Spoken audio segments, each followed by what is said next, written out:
Hello, friend. Thank you so much for joining me over on YouTube. I just want to give you a quick heads up that the training that you're about to see was originally recorded via Facebook Live over on our Facebook page. If you like what you see and would like to learn more, make sure you join us over on Facebook for weekly tips and tricks to help you grow your direct sales business and work smarter, not harder. I'm really excited about this one. So I've come up with 8 different ways that you can grow your direct sales business outside of just parties. Now, let me be clear. I strongly believe in parties for direct sales. It is a simple, easy way to scale your business because of your hostess kind of partnering with you to introduce you to lots of new people. It's a lot less work on you at the top of the funnel when we think about a traditional sales funnel. But I also want you to think about what are those ways that we can grow and expand our business kind of on autopilot, not really, but I mean, a little bit more streamlined and efficient, and grow outside of parties to bring even more people in to your business because that's the goal. And again, I love growing my business, outside of parties, kind of working in tandem. I'm a huge believer. I don't know of a better way to call it or a better name to call it, but a holistic approach to direct sales where you've got your parties working, but you've also got some other things that are keeping your people warm and that are bringing new people in to your business. Okay. So let's start. So the first one, we're going to start with the obvious one first, and that is Facebook. So Facebook is obviously a great way to grow your business. There are billions of people, users on Facebook, and it's what we're most familiar with, especially if you're doing parties. If you're doing virtual parties, you're doing them online, you're doing them on Facebook for the most part. You might do Zoom or you might do some Instagram events or something like that, but your people are already on Facebook. So I always tell people if you really want to grow and start attracting, kind of using an attraction marketing type strategy or social selling type strategy, you always want to start with Facebook because again, if you're working your parties on Facebook, it's a really nice way to keep people connected to you. And there's really kind of three primary places on Facebook. There's your personal profile, which is personal. Okay, that's where you share cute pictures of your kids, your puppies, all that fun stuff, life wins, all that fun stuff. And then there's your page, your business page, which you should have if you are a business operating on Facebook. And then there's your VIP group, your customer group, your community where you kind of keep people warm. So when we're thinking about that, we want to make sure we're paying attention to our what we share in our personal profile, okay? Because we don't want to share. I'll just get on a soapbox about this for just a second. You want to make sure that what you're sharing on your personal profile is not polarizing. Okay. If you're running your business online, you need to be thinking about what you're sharing online. So make sure that because you're going to be friends with your hostesses and your guests. So make sure that you're not polarizing your people, because any strong opinion that you have, no polarizing topics, any opinion you have, half the peoples are not going to agree with you. Let's just be real. So if you don't want to mess up and kind of alienate half of your audience on accident, right? Okay. And then your page. Now, if you're posting as your page inside your parties, this is one of my favorite ways to connect with local businesses. If I'm searching out a business, I go to their page, their Facebook page and their website to kind of check and see, hey, what's going on? Like, are they active online? What are they doing? Are they doing some cool stuff? So I'm looking at those things. So make sure that you've got a strong presence on your Facebook page. The nice thing about your Facebook page too, guys, is that it is publicly searchable. And so you can actually find, if you do a good job of writing some keyword rich descriptions for like your Facebook lives and things like that, or your posts, they can actually be found on Google. Okay. It's also easily shareable. So that means that just like here, if you do a great job of presenting content, people can actually share it very easily. And then that's a great way to increase your reach. And then there's also your VIP group. And people always like, well, what's the difference between a group and a page? Well, when you think about it, your business page is your kind of storefront. When you think about that, like window shopping, people are window shopping. They're checking out your business. And when you get to your group, it's almost like inviting them into your private community where you're pulling people in to hang out with you. They're getting to know, like, and trust you a little bit more. They're deepening that relationship with you. And so I like to be a little extra in my group, I like to kind of bring the walls down a little bit, show a little fun. And someone else gave this analogy I thought was really good. Your business page is like your parlor. Remember the old fashioned, like I grew up in the South, so we had parlors. The older houses have parlors. And so that is like the formal living room. That's where the company goes, right? But when you're the family, you just go straight to the family room. Like you go in the back door through the kitchen, like you just get to hang out and you just get to chill. So think about it that way. And your VIP group is super important, guys, because that is how you keep your people warm. That is how you can, because Facebook does currently favor groups in the feed, group posts in the feed. That's going to show up much more easily in people's feeds. And so you want to make sure that you're posting consistently in there and not just sale promotions, buy my stuff, host a party, join my team, but really offering some value and some community support in there. Okay. So that's something to think about is Facebook. And the one thing I want you to consider, some pros and cons with Facebook, obviously. So Facebook is obviously a pro. It's still the most trafficked social media site. So it is going to be the one that gives you a pretty quick win. Okay. Everybody's used to it. They're used to using the platform. But some of the cons is the shelf life of a post. So there are lots of different estimates out there I've seen. It depends on who you talk to. That the shelf life or the duration, the life of any sort of post, depending on who you ask, is anywhere from 2 to 5 hours. Really not that long unless you get really good engagement right away. And that's something that unless you're an experienced marketer, you've got some time under your belt, you're willing to play with it, you may not get that right away. I always see people spend way too long trying to make the perfect post when that post has a really, really short shelf life. So we just want to consider that when we're thinking about overall business strategy and where we want to grow our business. Obviously, I want you to show up on Facebook, but I don't want you to spin your wheels, spending hours and hours and hours creating, content, because the shelf life is so much shorter.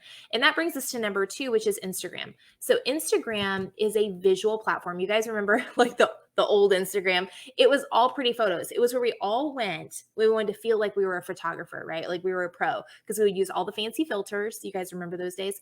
It's turned into so much more. It is owned by Facebook. So it's going to be they've kind of come closer and closer together in the features and things that they use. So very similar things on Instagram, just like Facebook. You've got stories, you've got reels now on Facebook and on Instagram. You can do long form and short form video. You can do static images. There are a few different features when you dig into those nuances of Instagram, but the biggest thing about Instagram is that it needs to look good. Okay. It is a visual platform. So make sure that if you're creating graphics, they've got to look great. If you're taking photos, they need to look good, or you at least need to be working on creating better photos. Okay.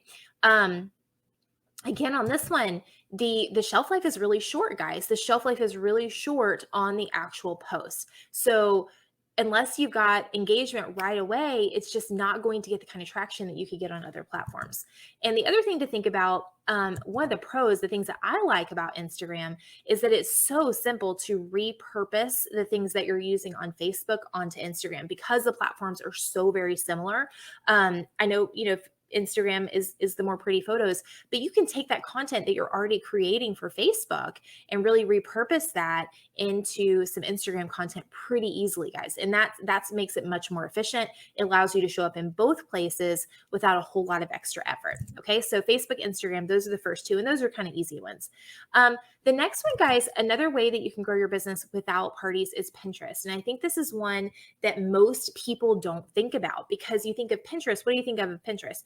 I think of, planning birthday parties, planning, you could always tell in my Pinterest profile what I was working on. So I was always working on like a kid's birthday party, or, a church event, or, you could always tell by what my pins were. It tells the story of the timeline, right? And so the thing most people don't realize about Pinterest is it is a visual search engine. It is not a social media platform. So it is a search engine, but it's a search engine based on pictures. And so people go there to search for stuff. If I'm looking for, I remember when my boys were younger and we were trying to organize Legos. I was looking for Lego organization ideas, right? Or how to organize Legos without losing your mind. Okay. So you go in there and you typically search for a question or you're trying to solve a problem. And that's not how we use Facebook. That's not how we use Instagram. But the cool thing about Pinterest though, guys, is the biggest draw for me for Pinterest is the long shelf life of a post, of a pin. Because as you're thinking about Pinterest, you can pin something now, okay? It does take it longer to ramp up. It does usually, Pinterest, it takes about 3 months, sometimes longer depending on your depending on your stuff, but it takes it a few months to really ramp up and get moving. But the cool thing is that it stays forever. Like there's no end. We have pins that we pinned 3 years ago, and almost 3 years ago when I first started this business, and they're still spinning. They're just still getting pinned out there. Even when I was in the field, there are things that are still being pinned from my old personal account or my old business account that are still getting traction because they just get out there and they keep getting repinned and repinned and repinned. So you get much more out of that little bit of time that you're spending on Pinterest. Okay. And let's see. It's also a really cool way, another cool way to repurpose what you're already doing. So here's what I want you to think about. A live video, if you're doing a live video like this from your business page, or even static posts about a product or something like that, you can resize that quickly in your photo editing. My personal favorite is, or your photo program. Mine is Canva. My favorite is Canva. You can repurpose that, resize that into a pin. Okay, a pin image. So Pinterest has lots of cool things. You know, they have the static pin images. You can also pin video, which is really cool. You could put a pin directing to your Facebook Live on your business page, which is really awesome. So that gets you more traction on your business page. You can pin your YouTube videos. You can also do very similar to stories on Instagram and Facebook, but you can do idea pins is what they're called. They used to call them Pinterest stories, but people were all confused. So it's called idea pins. And it's essentially like a multi-slide or a longer, a video that people just kind of swipe through, very similar to what we see on stories on Facebook and Instagram. But those get really good traction because they're up at the top. They're up at the top when you go up into Pinterest. Okay. So Pinterest is another one. And it's one that I don't think enough direct sellers take advantage of, because you guys have a solution to a problem, whether that's a product, whether that's, some sort of service that you offer, whatever it is, you've got a solution to a problem that people are searching for. And this is a really cool way to search in the ocean, to fish in the ocean and not just your backyard pond. So it is a way to reach a whole nother audience just by putting some stuff out there on Pinterest. The fourth one is YouTube. And guys, listen, when I was in the field, I remember this one person that I was listening to. She was also a direct seller, was massive on YouTube. And one thing she said at this talk that I was listening to, she's like, guys, I am recruiting all your people. Like, I'm taking all your stuff because I'm on YouTube. Because here's the deal, guys. When you think of YouTube, what is it? It is a video-based search engine. Okay. Instead of Pinterest being a visual search engine, it is a video-based search engine. We all know what YouTube is. In fact, we use it as a verb. Go YouTube it, right? We use it as a verb because if there's something that we need to know how to do, where do we go? We go to YouTube. How do I do this? How do I fix my dishwasher? How do I get my car to stop screaming at me? How do I fix the flat tire? Like all of these things. How do I do this on this program, right? Guys, you need to be on YouTube. Whether you feel comfortable with video or not, again, the biggest draw for YouTube, just like Pinterest, is the shelf life of a video. It's out there forever. You do it once, it's out there forever, right? You may have to make some tweaks to keywords and links and stuff like that, but it just lives there. It just lives there. So you can make so much, you can get so much traction just by creating how-to videos, information about the business, show your starter kits, like so many different things that you can do on YouTube really quickly. You can batch create a whole bunch of videos, load them to YouTube, and then you've got this arsenal of videos that's just out there working for you and referring people back to your business. And you can send them wherever you want because you can add it to the description. So getting started on YouTube, think about those things that are, what are those frequently asked questions? Aside from it being a draw to pull new people in, think about those frequently asked questions that you get in your parties. How much of a rock star would you look like if you're at your party, you're doing your parties, or you get an email from a customer, message from a customer, hey, I'm using this product, but I'm struggling to figure this out. If it's a common question, or how do I clean this, or how do I organize that, or how do I put this together, right? Have a video for it, and then you look like a rock star because you're like, hold on, I actually have a video for that. And you just send them the link. How much more efficient would you be? And how much more is that customer going to stay attached to you because you just solved their problem like that? Make sense? So make sure that you guys are thinking about YouTube. Okay, because long shelf life and it's video based. Okay. Let's see. And before you guys think about, let me also say this, before you say, oh, Pinterest or YouTube, that's so much work, it doesn't work for direct sales, friends, the first time that you have someone show up in your VIP group or on your team and they say, I always had a join question on my VIP group that says, how did you find me? The first time someone says YouTube or Pinterest, your head will explode. You're like, yeah, it's working. It's working. So trust me, it takes a little more legwork in the beginning, may take a little bit for your videos and your pins to be found, but the shelf life is amazing when you consistently put some stuff out there. Okay. Another way to grow your business outside of parties is email, friends. And so this kind of includes follow-up here, because think about this for a second. You work so hard to get those people to your parties and get them to buy, right? You work so hard to do that so many people drop the ball post-purchase. Okay, we drop the ball. Don't you think if they bought from you once, they might come back and buy from you again? Most likely. Okay, most likely if you do your job. So email is a fabulous way to keep people in the loop and to keep them warm. Just an email newsletter, a quick once a week or even once every other week, whatever frequency you decide, you just need to be consistent, but a way to give them some tips and tricks related to your product or your niche, notify them of any sales, offer them a little extra value. Maybe it's just letting them know what's going on in your page or what's going on in your VIP group, or let them know you just put a new video on YouTube, whatever it is. But that is a really cool way to keep people warm and to get them to shop. Guys, return shoppers, I think so many people are just dropping the ball on this one, especially if you have a consumable product. You guys, so many people, you guys have subscriptions or you have products that people use up. Are you following up with those people to see if they want to reorder? I tell a story all the time. There was I purchased some stuff from Tastefully Simple and I loved it. Okay. But this person took my information. She never followed up. I literally would have bought like this seasoning over and over and over again had I just had an email that said, hey, you know what? You might be running out right now. Want to order some more? Yes, click. Okay. Guys, don't spend all this time getting people into the top of your funnel and then not keeping them there. You become more sticky the more places that you are. But guys, if you've already got them in, keep them in your funnel. There are other people that sell your product, friends. There are other people that sell your product. I don't know if you've looked around. Let's keep them attached to you. Let's keep them attached to you and not somebody else. So think about, how can I do that? I personally, again, I love email. You could also do this via Project Broadcast or text if you want to, but I want you to automate it as much as possible. Okay. So email/follow-up is another one.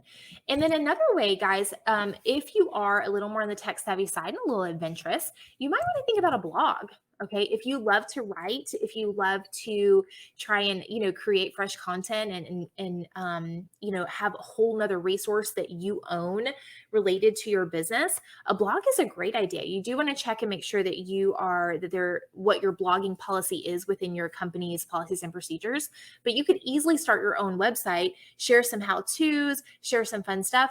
And what that does is that actually it gets out in the Googles, gets out in Google, and use what we call search engine optimization. But you can use that to draw people in organically. And again, the shelf life of that is super, super long. So that means that it's just sitting out there. It's just churning. Guys, I wrote blog posts, 3 years ago that are still churning out there and pulling in people. Okay. Makes sense. Now, the one thing I will say about a blog, it is a lot of work, guys. It is a lot of work. So that's one thing that you need to think about is, am I willing to invest? Because you don't want to spend all the time and energy putting together this website and then it just sitting there. So is it something that I can commit to doing every single week or every single month? Okay. And then the last one I want to mention, so I've got seven ways. Okay. So the last thing I want to mention is TikTok. So I know what you guys might be thinking. You're like, wait, we got to do the funky dances. We got to do all the things. And the only reason I bring this up, you guys, is because so many people, we've gotten so used to short form video, but with the reels and stuff on Instagram and Facebook, right? So we're getting used to that short form video. And no, you do not have to do the trendy dances, the trendy crazy dances. You don't have to do that. Okay. So you can repurpose or, multi-purpose some short form video and get it out on TikTok. The purpose here, guys, is where else can I get people coming in and connecting to me?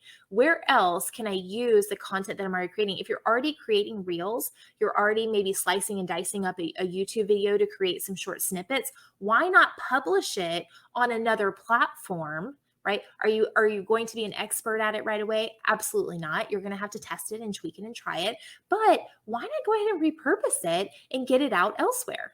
Make sense? So that's what we need to be thinking about. Okay. And at this point, guys, you might be thinking, okay, like that's a whole lot of places that I can grow my business. How do I even learn all this? And I just want to point out, there's a couple different ways. So you can test this and tweak it and try it. That's what I did when I first started doing all these other things in my own direct sales business. I took some courses, I did some things, I figured it out, right? Testing and tweaking and trying. Y'all know I'm a big believer in testing. Again, I don't want you to go jump and do all of those things that we just talked about. That's not what I want you to do. But I want you to think strategically on where am I already at and what can I expand on really quickly and really easily based on what I'm already doing. That may be something that you wait and do later in the year. Totally fine. Because right now, maybe you want to work on your VIP group. I'm just making this up. But I would choose one thing to work on right now, master that, get your systems down, and then choose something else to expand on to bring in even more people. Okay? All right, friends. And I'll see you guys next week. Bye, guys.